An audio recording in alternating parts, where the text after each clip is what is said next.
We are in regular touch with these social media platforms. We've increased disinformation research and tracking within the Surgeon General's office. We're flagging problematic posts for Facebook that spread disinformation. Unbelievable. The White House now saying that it has been working directly with Facebook to flag COVID-related posts that the Biden administration deems, quote, problematic. In a statement to Fox News, Facebook says we permanently ban pages, groups, and accounts that repeatedly break our rules on COVID misinformation, and this includes more than a dozen pages, groups, and accounts from some of the individuals referenced in the press briefing today. But the backlash was swift. Republicans call it a violation. They accuse the White House of using big tech to suppress free speech. Private for-profit corporation can make its own decisions, but when it's doing that in collusion with government, it starts to look to me an awful lot like a First Amendment violation.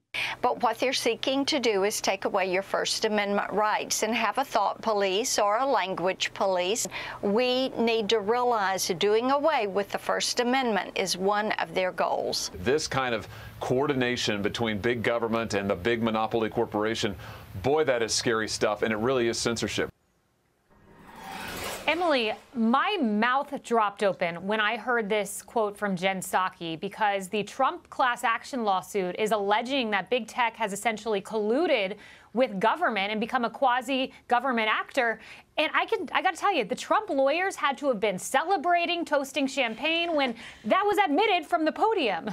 Right. I foresee an amendment of the complaint there as they introduce this right into it. I will say that absolutely I agree. And remember that as President Trump was announcing this lawsuit, he said that specific phrase. He said the government has deputized social media platforms. And the issue is, remember, for example, Justice Clarence Thomas's concurrence in the Columbia School decision, which related directly to this, which is why President Trump filed that lawsuit. He said, as Twitter made clear, the right to cut off speech lies most powerfully in the hands of private digital platforms, and the extent to which that power matters for purposes of the First Amendment and the extent to which that power could lawfully be modified by the federal government, now this is me talking, will lie in future actions such as this. So now we have an actual vehicle of that action, which is President Trump's proposed class action, and then we have now Jen Psaki's comments and their actions now that led to us to now know for sure that yes, they are working together, creating a quasi-governmental agency in these social media platforms. And remember, too, that the power to cut off this speech that the justice was talking about, it's not only the facts themselves and that dissemination, but it's also the public reaction to it. And those two things are equally important here.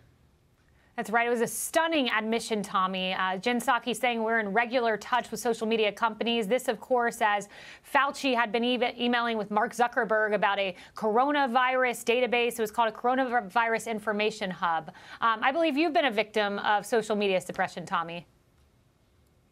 Yeah, and the thing that the narrative that's coming out from the Democrats now is that they're just taking down information that is misinformation, that it is misleading. But I can tell you this, I posted a clip on Facebook that was from my final thoughts that I do daily on Fox Nation. And the clip was simply this: vaccination is a personal choice and no one should have to lose their job because they choose not to get vaccinated. Now, Facebook took that down and flagged it and said that it was against their community standards for misleading information that could cause potential harm or danger. Again, if telling people that vaccination, which is voluntary, by the way, if telling people that that is a personal choice is what they consider misinformation, and that was well before what Jen Psaki said yesterday, boy, we've got a lot of problems on our hands here. And this is what happens: controlling the narrative, controlling the conversation, controlling the information. If the kiddos out there are wondering how communism starts, bingo, here it is. 100%. Charlie, coming to you, when is social media going to be the purveyor of truth and fact checker on issues like Lafayette Square, on issues like the COVID lab leak theory, on Russian bounties, all these heinous lies against Trump, the least of which was Russia collusion? Yeah, to me, the most amazing thing about all of this is Jen Psaki's statement, her admission. It's out in the open that this is what they're doing. We've suspected it for a long time. Now we know they're boasting about it. Came on the very same day that the WHO issued a statement saying that actually maybe they reacted too quickly to suppress information about on the lab leak theory a year and a half ago. that was one of those theories that had been banned, that Facebook and Google and all of these platforms silenced. They vanished from the internet. My newspaper, the Washington Times, ran stories about this very early on, and those stories disappeared.